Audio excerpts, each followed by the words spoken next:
Hey everyone, the new patch notes for patch 61.1 just dropped. We got some new skins, heroes, characters, and balance changes, and then a bunch of bug fixes. I probably won't spend time on the bug fixes because a lot of them seem to be interactions I didn't know existed, so I'm not going to try to delve too into those, but you should check those out if you have anything you're looking for. First thing we have is two new hero skins. I think we only had one so far, was the Peter Pants one. So getting two new ones is cool. I think hopefully this will be the monetization direction they go. I feel like the economy in terms of dust is a little bit not generous. I play a decent amount. I am free to play, but I still don't have a lot of the heroes. So my hope is that, the monetization sticks more to cosmetics, and that means they can be more generous with the dust and things like that. That, don't, because you want everybody to be playing on an equal playing field. And I'd rather people pay for cool art. And I think these art, really cool. And I'd prefer people pay for those than pay for heroes because, it is unfortunate when you have just choice of two bad heroes every fight and you really don't know what to do and you just feel like you're at a disadvantage to people who have just shelled out for the gems. So the first one is Morgan of the Roses. For whatever reason they put these in backwards order, but Morgan of the Roses is Morgan with Fae. I think this is a pretty cool one. It seems to be some kind of crow theme. I imagine it's the illusion of something that I don't understand. That seems on brand for me. Second one is Dragon Mother Gwen. As you can see, they sort of aged her down, so she's more of a young mother, more of a teen or preteen mother. So, weird direction there, but Mother of Dragons. And then we have some heroes. So, first one is Miri, King Lion. Your princes and princesses have +2/+2 for each prince and princess you've upgraded. So it's interesting they don't actually have any interaction with animals. You would have thought this might be an animal prince crossover. But I think it's actually better that we see something that buffs princes and princesses because we don't have many of those in the game. You don't see those almost at all. And it's very hard to compete for first place with those because the scaling just sort of tops out with Prince Arthur at like +4/+4 return. So even if you're buffing everything you have +4/+4, you tend to just get outscaled by like a good boy that picks up a magic sword and all of a sudden everyone else's things trade cleanly with you. So this actually remembers all the princes you've upgraded at any point. So if you get like a Cinderella early game, then every prince you get later game just has +2/+2, which seems really, really powerful. I mean, this seems like you're really going to want to grab a Cinderella before level 2 gets over. And you're really going to be all in on those brave princesses and things like that. So that's pretty cool, and they're going to be pretty strong. This is a pretty strong buff if you go this comp. Like plus, note that it's not upgraded. It's not like Prince Arthur, where it requires upgraded princesses. The upgraded princesses are what calculate the buff, but it just seems to be your regular princes and princesses that get the buff. And there's some, good one. I mean, if you get an adventurer with a buff, if your sure shot gets a buff, if your Cinderella triggers and gives the buff to the brave princess, that makes it much easier to trigger that one and get more buffs. This does really pigeonhole you into a very, very particular build because you need to upgrade princes and princesses, and it only buffs those later in the game, so it's not like you can sort of transition away from it later on. But there's cool space here to work with the prince build, and that's something I do like playing. I'm sort of a sucker for like the permanent scaling of Prince Arthur. So I think this will be a cool one. I'm interested to try it out. It's a little narrow, but I think it's cool to have some narrow heroes in the game. It really lets them carve out their own space. Fallen Angel is a really interesting one. They have a couple things we'll see that sort of have this good-evil split. So this card is, your characters have +2 attack if you have 3 evil characters, and +2 health if you have 3 good characters. So early on, this will do nothing, right? Before you have 3 characters, does nothing. That's sort of fine. And note there are a lot of neutral characters early in the game. So early on, this is going to be like a lot weaker than something like a Jack's Giant. It's probably going to be weaker than a Krampus or Mrs. Claus or something like that. So when this really kicks in is when you get to like level 3 and you have 6 characters. So they clarify in the notes later on that if at any point during the fight you have 3 evil or 3 good, you get the effect for the rest of the fight. So you don't need to have them on board at the time and you actually don't even need to start with them. So if you have just like a Princess Peep and it spawns 3 sheep, for the rest of the fight, your characters will all get +2 health, which is sort of a weird. I mean, this is sort of where the Hearthstone wording type of thing we get, where the cards say one thing, and then you sort of just have to understand how they work a little bit separately from the words that are on the page. So I think if you can get to level 3 and have 3 of each, and all your characters are getting +2/+2, I mean that's a double power orb. That's 2/3 of the grandmother buff that doesn't kick until 6 and is at a time when it's a lot more relevant. If all your characters are suddenly getting +2/+2 when you're on level 3, and the level 3 characters are like 4/4s, so this is hugely, hugely impactful at that point. So it's an ability that doesn't have a huge effect in the first couple turns, but when it kicks in, say when you get 6 characters, if you can, you have to make sure they're all aligned, and you have to make sure you have the right alignment. But when it kicks in, it's going to be very, very strong. One thing to note is that there aren't a lot of comps in the game that allow you to split alignments super easily. A lot of comps rely on evil or good, and a lot of tribes just sort of naturally seem to favor one or the other. Like treants, maybe you can do a little split with. You could have some creepers, and you could have like a happy little tree, and then maybe you could have like a broccoli, and you can do something along those lines. But those tend to be big enough that I'm not sure the buff is super relevant. Animals, I think, tend to be mostly good in the late game, although in the mid game though you can get black cats, which obviously with a +2/+2 buff, will hit on both sides. You can get the vulture, so you can, there's mostly good characters early, but there are some evil ones, so animals are something to look out for here. And you don't need to have all, a theme, starting at level 3. Just getting a +2/+2 on just random characters, that make this buff trigger is going to be very strong. So, you might just want to be flexible with your mid-game build and then just transition out of there without trying to pigeonhole yourself too much into a specific build. But there is going to be some tension as you get to, level 4 or 5, and you're trying to put together, certain comps. You might have to give up this buff at points, or maybe give up half of the buff, or make it only kick in when you get summons. So there's a variety of different things. But overall, I think it's a very interesting card. I think it's cool that they're sort of doing the mixed alignment thing. It will hopefully lead to some interesting combinations. Right now you can just sort of get a good boy and buy 6 good characters, and that's a comp.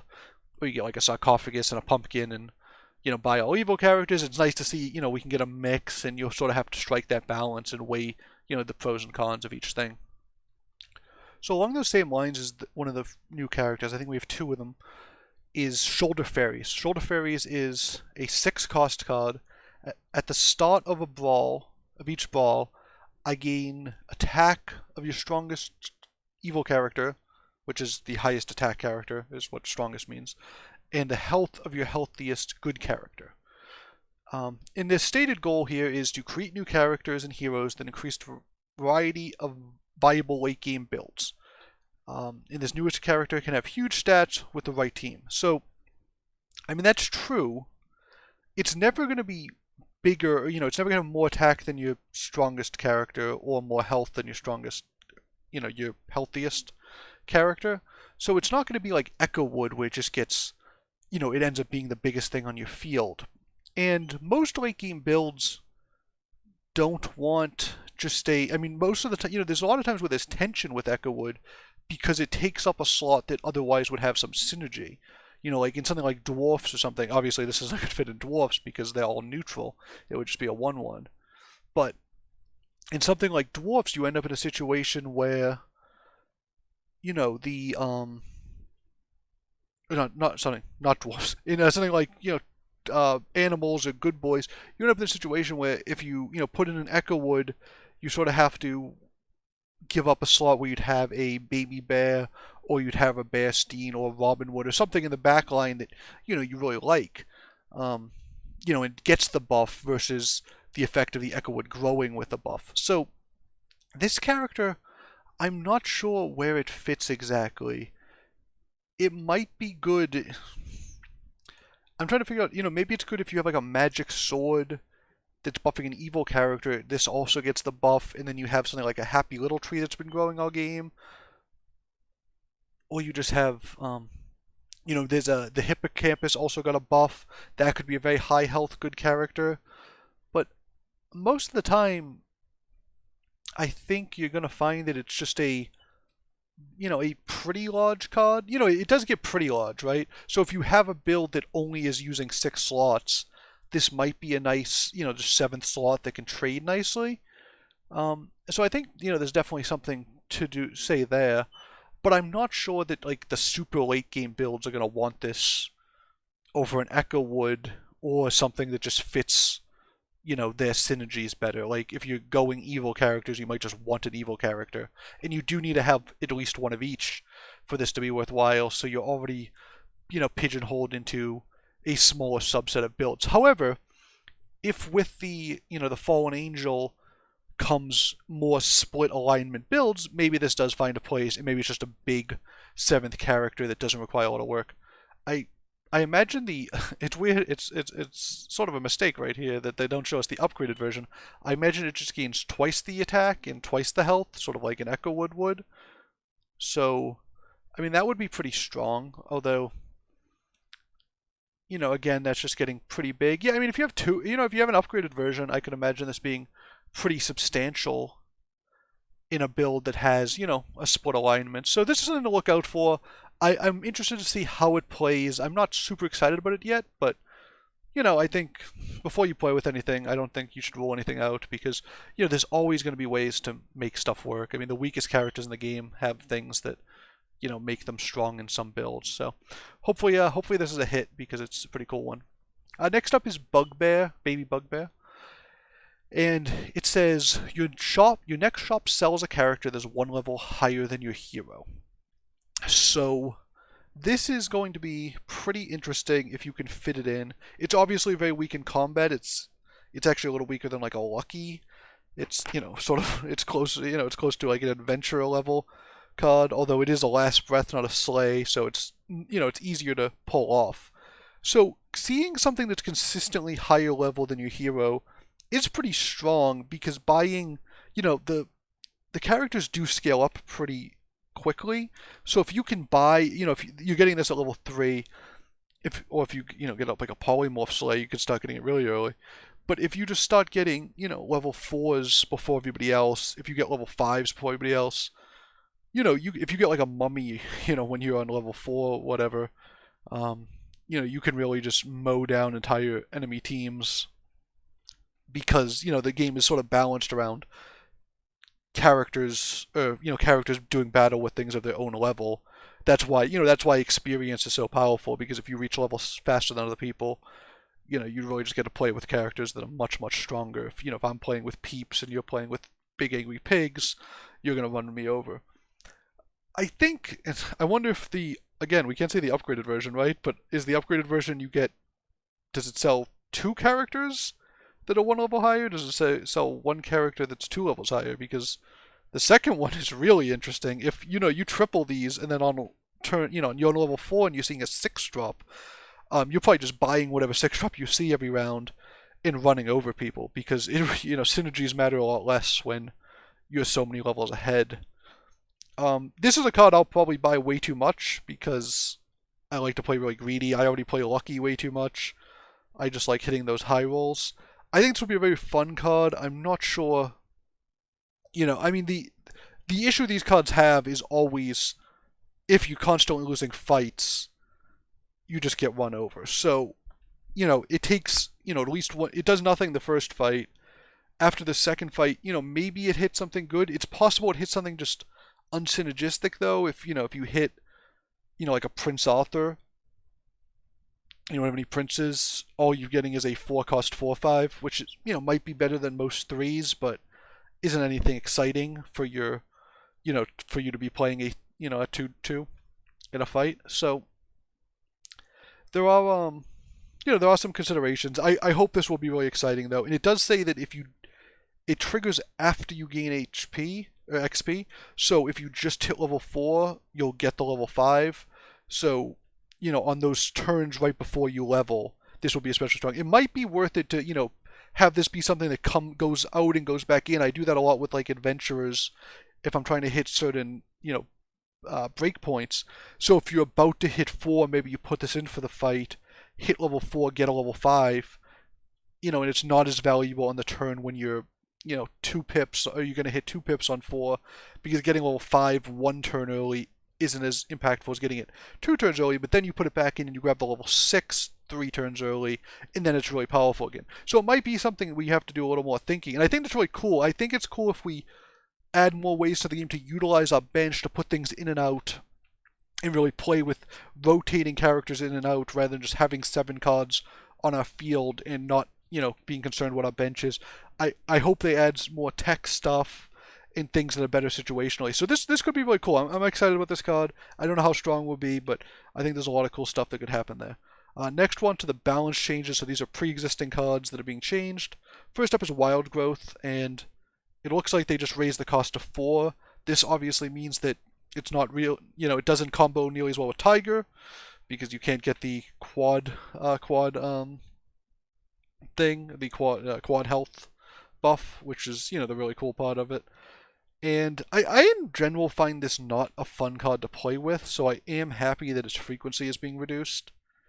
I think that sitting there and locking the shop and losing every fight and just getting a huge tree that will probably win you some fights afterwards, but leads you down sort of a very specific path and means you don't actually get the chance to buy a lot of things throughout the game. You end up sort of just buying and selling stuff to clear spots in your shop. It ends up being not a fun play pattern for me, but I know people do enjoy this because it's such a high roll card sometimes, and it can lead to, really sort of edge case scenarios. So I'm happy that it's going to be as frequent. I think it's something you're rarely going to take at level 4, although, all the trees that are really good do come around later in the game.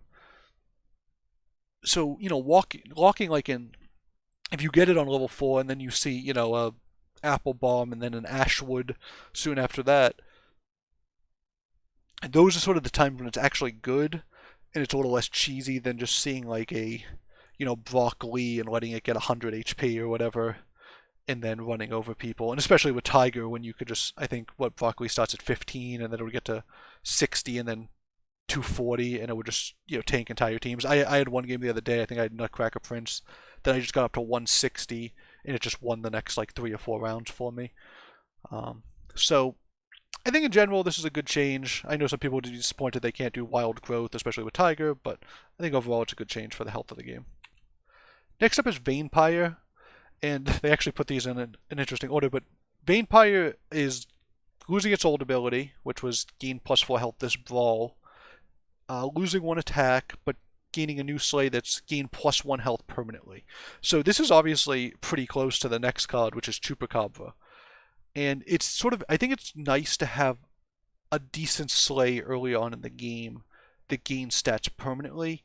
Gaining stats in the Brawl was something that was very snowbally, and oftentimes it had the effect of it would get the health, it would get the Slay, but it would have traded with something, so the Slay would have no effect. So it was like really unappealing, and it was really sort of frustrating because it just felt like it was a 4/4 with no effect a lot of the time.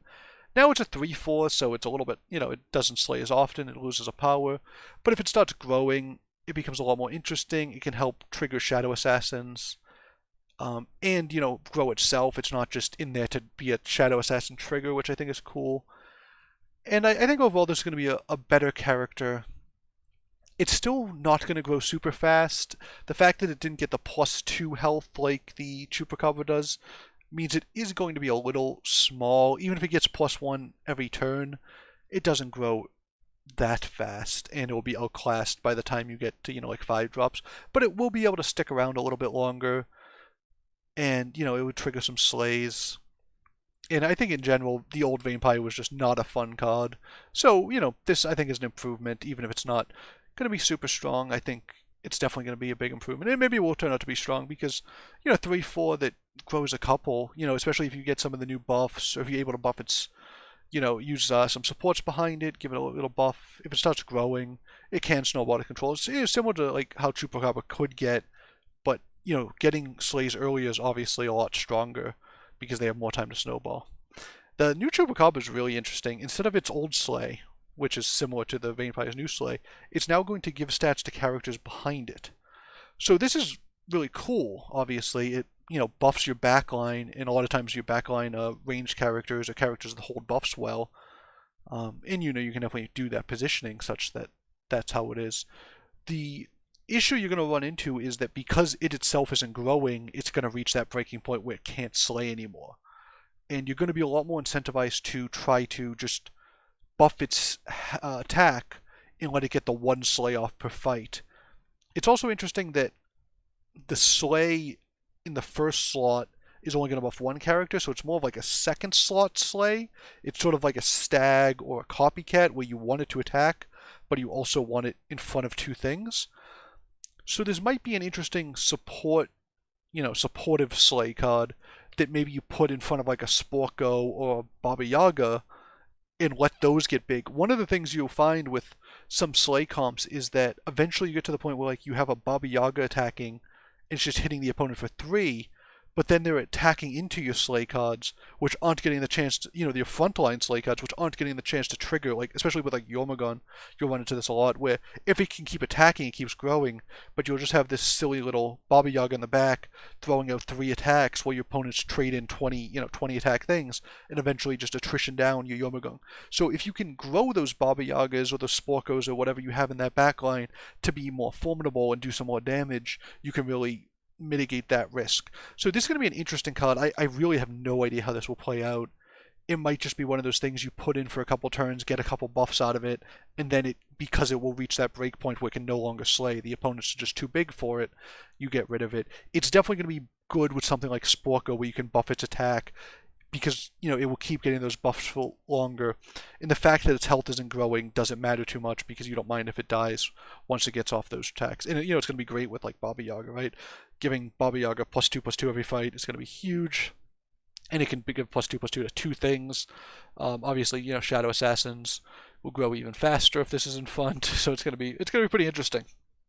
But I don't know. Trooper Copper currently was a card that I think I got baited into because I love permanent stat growth, and this seems like a similar card that I'll get baited into. But it's definitely going to be worth some experimentation, I think. Next is Toil and Trouble. At the start of your Brawl, give 2 characters +2/+2 permanently.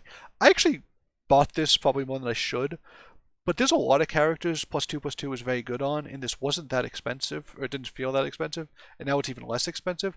I think you're going to want to buy this a decent amount. If, depending on what your board looks like, if you have things that might stick around or things that hold buffs well, I think you'll really want to, consider this more often.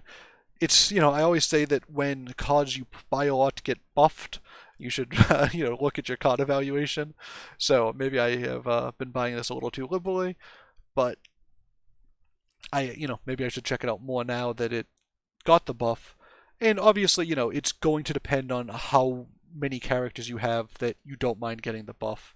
If you have some stuff you think you're going to sell in a couple turns, or if you have some things that are just sort of in there for support, like if you just have a random Mad Mim that you really don't want to get buffed, you want it to hit on like a friendly spirit or, a ranged character, the lack of control becomes a big issue. But if you just have, a bunch of stat balls, or if you have a bunch of ranged characters and then maybe like a friendly spirit up front, or a slay character that could use the buff, things like those things, this could be really powerful. So definitely something to look into. It's 4/4 in stats for 2 gold, which is a pretty good rate if you look at it that way.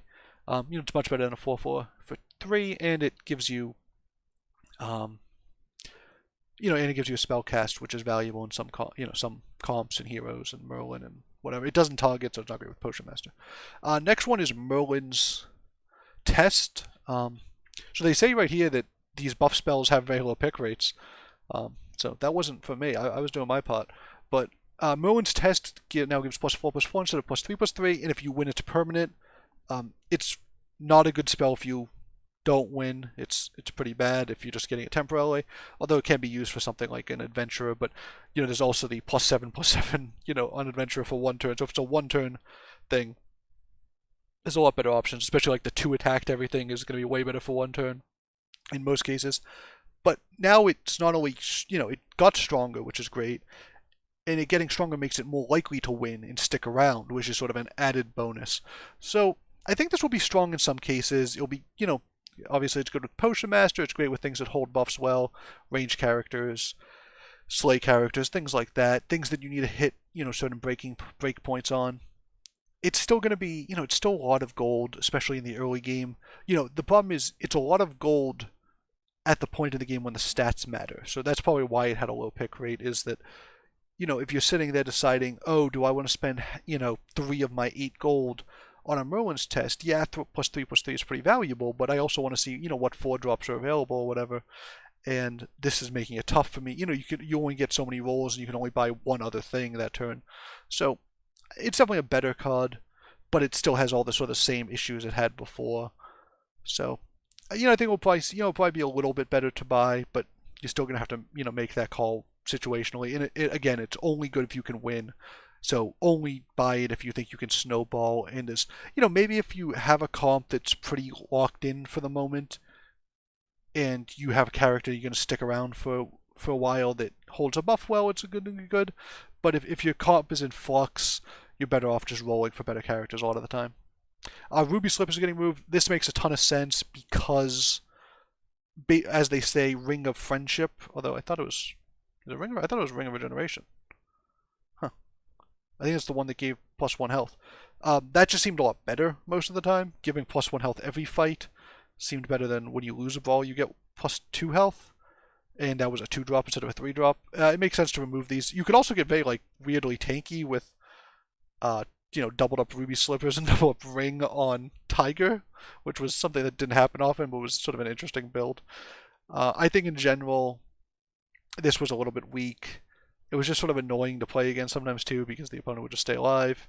It was hard to buy because by the time you wanted something that was sort of affecting your health, not the board state, it was often when you were low enough that if you lost a brawl, you would lose. So this would only really trigger once. Say you were at 10 health, it would help out if you were taking 10, but then you just go to 2, so you'd lose the next fight. So it would only trigger once, giving you effectively 2 health. And a 3-cost treasure that gives you 2 health would not be, anything remarkable. So you had to buy it early game, expecting to lose a lot of fights to get value out of it. So it was in a really weird place. I think the design was just a little bit off, and I think they call it Ring of Friendship, so maybe that's it, is just a better, better design space for this. Next is Princess White. So she's dropping from a 4 to a 3 and becoming a 1/3 instead of a 2/8, which is a huge change. But since she is someone who gets buffed, her stat change actually matters a lot less. And getting her early is really, really interesting. Because a lot of times the issue was you wouldn't be into dwarfs. So you would pick her up on 4, and then you'd have to go out and buy all the dwarfs, but it'd be kind of expensive to do so, because you'd only be able to buy 1 or 2 dwarfs a turn, so trying to fill up your board with dwarfs was actually pretty difficult. But now if you hit 3, you can buy her, and say you have a Fanny, or maybe you buy you sell something for a Tweedledee, all of a sudden you're getting her, she'll get to a good size, she'll get +2/+2 that fight. Next fight she'll get, she'll become, a 3/5 and then a 5/7. That's pretty big, and you can fill up your board with dwarfs. I think she's a lot stronger now. I think you're really going to be able to commit to dwarfs earlier and be happy with her, and you'll get, so I guess you're only getting level 3 treasure, which is a change. But there is the +2/+2 dwarf treasure. Earlier you could get the Dwarven Forge, which made you only require 2 dwarfs to level up. I'll have to take a look at my dwarf guide to see what kind of changes we want to talk about with her. But she's a really interesting card. I think she's gonna be a lot stronger, and I think you're gonna be able to commit to dwarfs a lot earlier. I think this is a nice change because I think making the entry point to dwarfs earlier is pretty good. I think one of the issues we used to have was that she was the first real entry point, but a lot of the sort of core dwarfs were on 3, like the Tweedledees, the Luckies, and even the Doublies were on 3, so you'd sort of pass all those up, and then you'd be looking at sort of Bossies and Greedies at a point when you've already passed up a lot of dwarfs, and you're not really in that build, so you'd have to either see a couple of them right away and transition, or you'd end up with some awkward builds. So I think it's a cool change. I'm excited about that. Prince Arthur is becoming a 3-cost 3/3 instead of a 4-cost 4/5. So this is something that will make it easier to triple him, because it will be, less expensive, which is great because then he starts getting the buff. Because he wasn't a combat unit before, losing the stats isn't a big deal in a lot of cases. And if you have like a Cinderella that's, tripled, or you tripled an early sure shot, getting him early is a lot better. I think he's going to be a lot stronger. And I think, they're really pushing the Prince build, and I think you're going to find that you can go into it a lot more often. And even if it's not a great late game build, it might be good for some second places, some top fours, and maybe you can, figure out how to get like a really strong Juliet, and figure out how to get the Romeo Juliet spawning, or some good range characters, and you will be able to push it all the way through the end. I hope people figure it out, especially with the new hero, the Lion King. I think there's really some space open. So obviously you still need to triple him, but if you have like a Cinderella and you see one of him, I think it's worth just picking up. Giving a character +2/+2 that early is really good. And if you ever triple him, you get stuck in a +4/+4. This might actually be interesting because I used to sometimes hold the Gwen power to triple on turn, to triple him on when I hit level 4. Hitting level 3, seeing one of these and using your Gwen power is going to be super good. Like, it's going to be a 6/6 that gives itself +4/+4 at the start of the fight. A lot of times a Gwen target was the Sleeping Princess, which is a +16/+16, or sorry, not 6, just a 16/16. But this is a 10/10 that becomes a 14/4. 10. It will be 10/10 the first fight, then a 14/14 the next fight, and then a 18. Like this is better. This is way better, I think. And it buffs your Cinderellas, and it buffs sure shots, Brave Princesses, whatever else you get going. Like this is a really good target for Gwen. So definitely keep an eye out for this if you're playing Gwen, and maybe if you don't use it on the first couple turns, this is something to look out for in level 3. Nutcracker's getting a buff. I always, whenever you watch my videos, I'm conflicted because I want to buy this card and I realize it's not that strong. It has to require survive damage one fewer times, which I think is going to be good. One thing to note about it is they did not fix the text boxes because they are overflowing on these pictures for whatever reason. I don't know. I really wish they would, do a little work on some of these text boxes because they're a little out of there. Sticking to the Nutcracker though, this is a good change. Makes them a little stronger. They're really pushing the princes and princesses, so it's not surprising to see this one get a little buff. Having him trigger too late just made him real. I mean, a level 4 treasure is very strong. It's a good payoff. And this makes it a little easier, especially with like the falling stars. It means that instead of being 20%, falling stars is now 25% of the triggers. And I think in general, like meteors will trigger this in 4 turns, and sometimes you can get it in 2 turns. The fact that it has to survive damage is always an issue. If you get it too late, it's it's sort of like a slay character in that way, except it's the health instead of the attack. So it's sort of an interesting switch around there. But I think there's a good change. Definitely worth taking a look at Nutcracker if if you get to the level early, or if you have some health buffs, or if you have all have some of the prince focused cards now, like the Lion King. If if you're getting this and you've already upgraded a prince or two, and it's an 8/14. I mean, that's a lot different than a 4/10. So not only is this getting a buff, but it's getting a lot more support. So I think you're going to see a lot more Nutcrackers running around. Next up is the Hippocampus. It's becoming, instead of a 3-cost 4/4, no, sorry, none of that's true. Instead of a 3-cost 5/1 that gets 1 health for every animal, it's now a 4-cost 10/1 that gets 2 health. So this is way bigger, obviously. And it's going to grow a lot more. So if you have like a Princess Peep in front of it, in one fight, it will go from, instead of being a 5/1 that turns into a 5/4, it'll be a 10/1 that turns into a 10/7, which is already big enough to, rumble in combat. So this is going to grow a lot more. So it's better on face, I think, even though it's, sort of, a lot of other cards have been going down in cost. This is going up in cost. When you double it, obviously, it's going to have 20 attacks instead of 10. A lot of the issue you had with Hippocampus was that it was going, late game, it would have a ton of stats. It would be like a 10/60, but it just wouldn't trade well with things that were, 30/30s would just trade into it or something. So having 20 attack is going to be a big change. And you're going to get, if you have spawning animals in front, you're going to get a ton of health on this. Because when it's upgraded, it's going to get +4 health.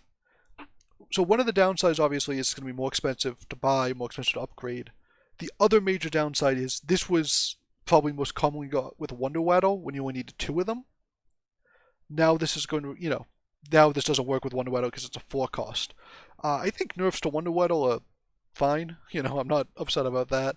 I do think that makes this a little bit more difficult to play.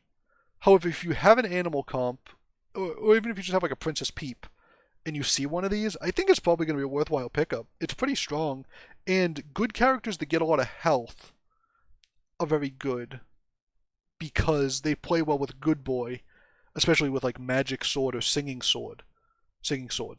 Because it's a lot easier for Good Boy to give things a lot of attack than it is to give things a lot of health. Because one, it feels like there's more attack buffs, and two, if Good Boy has a lot of attack, it can still die easily, but if it has a lot of health, sometimes it doesn't die, and then all your other characters die before it, and you run into that issue. So I think this is going to be, and what they say is they want to increase the variety of late game characters. I don't think this increases the variety of late game builds in a major way, but I think it does maybe serve the purpose of, letting Hippocampus be a viable late game character in some Good Boy builds, or just some weird animal builds. It does compete at 4 with Vulture, but Vulture is, more of an in-game, or like an in-fight, in-fight buff, which can get very big. Vulture will get, to 20, 20, and 30, 30. But I actually think this might overtake Vulture in a lot of ways because the Vulture's getting +3/+3, but starts as a 3/3, so it actually requires a fair amount of animals to surpass this in attack. And if you get, if you have a couple fights of this and it gets some health built up, I think at that point it's just going to be a better trader than the Vulture as long as that 10 attack is enough. So Vulture might need to watch out in terms of its slot, in some animal comps. I've been playing a little more Vulture lately. Works with like a Vela, which does require evil, so it might still have a home there. But yeah, there's something to look out for. I think it's going to be a lot stronger in the late game. It does require a little bit of setup, obviously. You do need to summon some animals or buy some animals. Remember, you can always buy the chickens to give it +2 health. Buy chicken, sell chicken, gives it +2 health now. So keep an eye out for this. Test it out. See if it fits into builds. Definitely worth looking into. Greedy got a buff. Not surprising. Greedy always seemed a little weak. And, this was sort of a trap card for people who wanted to be greedy. I bought a bunch of them, obviously.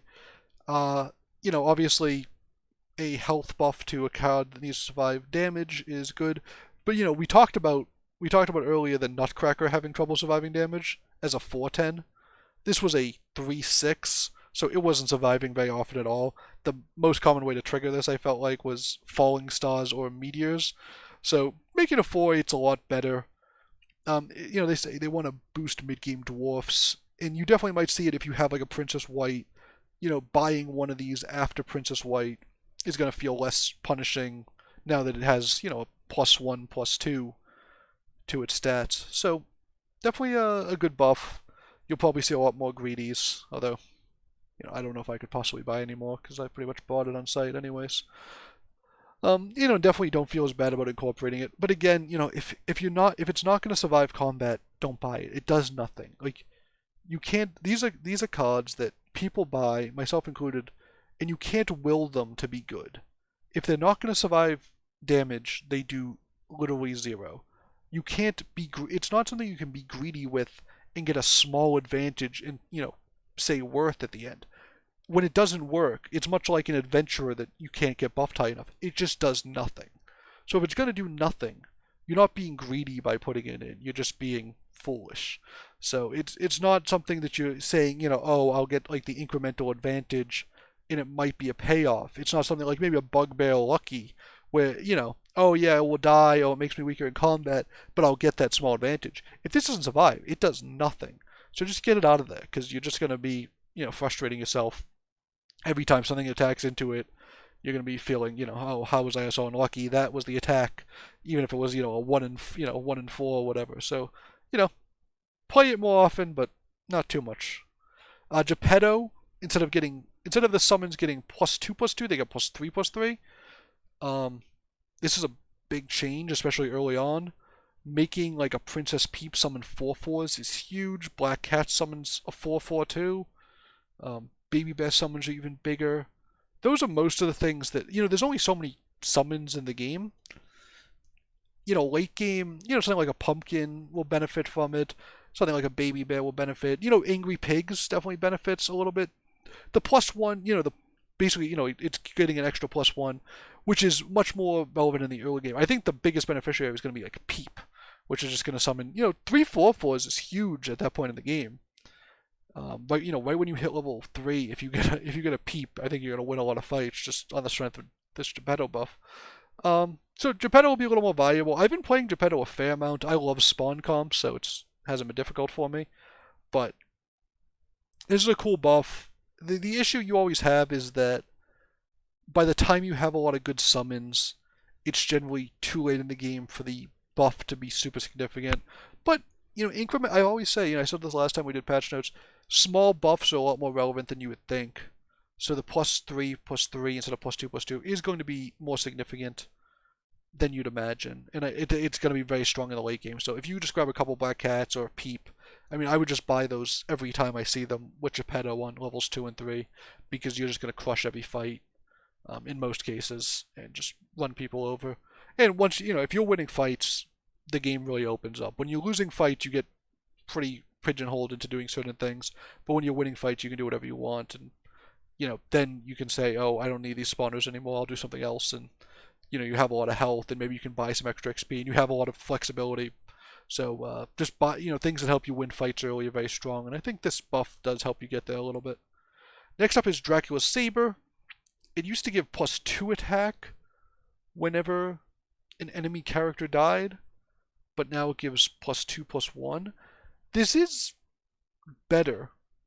One of the issues was it's enemy characters dying, so it's not even like you could have spawners yourself and say, okay, I'll trade in a lot of characters and get a lot of buffs.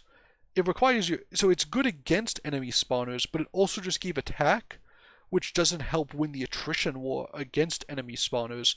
Because a lot of enemy spawners are going to be, they tend to be high attack, low health characters, because it's something like a baby bear spawning in front of a buffer, or in front of, or like with singing swords, or something along those lines. And the goal is just sort of to attrition down the enemies. So when you were fighting those comps, Dracula's Saber didn't actually do a lot for you. And if it was just giving plus attack buffs, over the course of a fight, by the time, if the opponent wasn't a spawn comp, by the time you'd killed everything else, it would give everything +12 to fight the final character, which could be good if they have one very strong character, but it just didn't do that much. Now giving a small health buff, I think, does help you win attrition fights more. Overall, I think this is still going to be weak just because it's good against certain comps, but you really have very little control over it. So I think it's still going to be weak, but it's nice to see, weak treasures getting a buff, so you can, reasonably pick them often and have them be the right pick more often. You can always pick things, but picking things when they're the wrong pick never feels great. So I'm glad to see this getting a buff. I don't think it's going to, it doesn't fundamentally change, the way it plays out, which means it's probably not going to be, see a ton of play. But, there might be times when you just, when you're seeing basically all value treasures, not all build-around treasures, you might give this a go because it did get a little bit of a buff. Next one is Corrupted Heartwood. Your animals and treants evil and have +1 attack. So it used to just be treants getting +3 attack. Apparently this was the power it had in closed alpha. I did not know that. So this is kind of interesting. Making everything evil, or making a bunch of things evil, is interesting because they did introduce the balanced alignment powers, and that seems to indicate you'd want, half of your things to be one alignment and some of them to be one and some of them to be the other. So making all your things one alignment is, sort of is interesting in the face of that. The other thing is that I think generally you want to make your things good rather than evil, because the good build-arounds tend to be better. This is interesting, I think, with Sarcophagus. If you can get, like a peep to spawn when you have sarcophagus. Now all those animals are evil. Baby bears are now evil. So they work well with sarcophagus. They also work with the Vela. Is interesting to note. This makes evil baby bear work really well with a Vela. Um, and different treants be better backliners for that as well. Because it gives the buffs to the other baby bears and things along those lines. It also makes them work with the Queen of Hearts that you often have.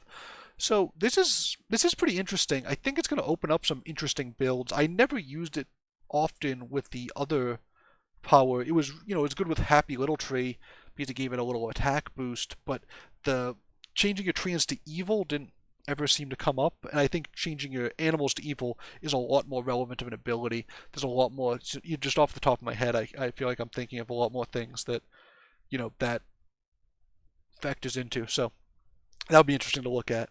I'm excited to see how this plays out. I pick this very rarely, and I think I might start picking a lot more. Even if you just get the buff to your animal's attack, there's a lot of animals that benefit from just an attack buff. Early in the game, the black cats, the kitty cut purses, everything that's spawning from peeps. So I think you'll pick this up a lot more often. Bad Moon goes from giving whenever your characters trigger Slay, it used to get +1/+1 permanently. Now it gets +1/+2. This seems really good. It's going to be really good with Sad Dracula, obviously. But even with just some of the other Slay characters, it now gives them all an ability that's more powerful than the Vainpyre's ability. It's basically an old Chupacabra ability. And, Slay characters growing in health is a big deal. Slay characters tend to have the issue of they'll attack in and die, they'll trigger their Slay once, and, that's fine, they'll grow in power, but it means that they end up being a little bit, they don't contribute that much in combat because they're just trading evenly. So what you really want is a Slay character that grows in health and can maybe trigger multiple Slays a turn, gets very snowbally. So this makes, I think, Slay characters a lot more snowbally. It's going to be really, really good with Sad Dracula because every time that front row Slay triggers, now you're getting +2/+2, which is huge. And if you throw their Shadow Assassins up there, they're getting huge. Like, this is... I already went Bad Moon a good amount, so again, I need to check my card evaluation skills.